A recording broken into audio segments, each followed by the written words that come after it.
I thank the gentlelady for yielding. And Madam Speaker, I'd like to thank my colleagues for all of their hard work and leadership on this issue.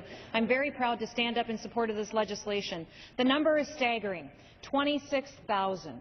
That's how many military members were sexually assaulted last year alone, and thousands more were unwilling to come forward.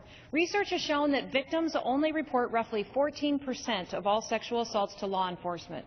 Many who choose not to come forward may not have the confidence that they'll actually receive justice. They may fear that reporting a fellow service member will result in threats or could negatively impact their career.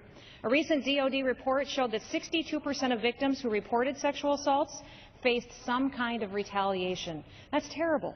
This legislation is going to provide safeguards for them and additional protections for victims.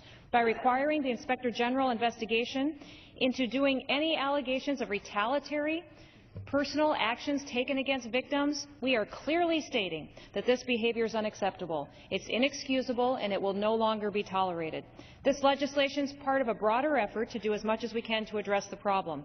For too long, lawmakers, military officials, and civilians have discussed the need to bring an end to sexual assault. This bill is another opportunity to put into action words, take meaningful steps to address the growing problem.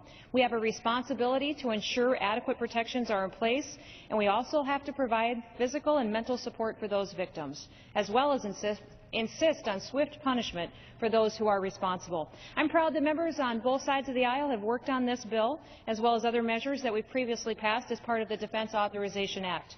It is only the start of a process that will change the culture in the military. It will establish a safe environment for all individuals, for servicemen and women, but we have to continue to do all that we can do to solve this problem. With that, I'll yield back.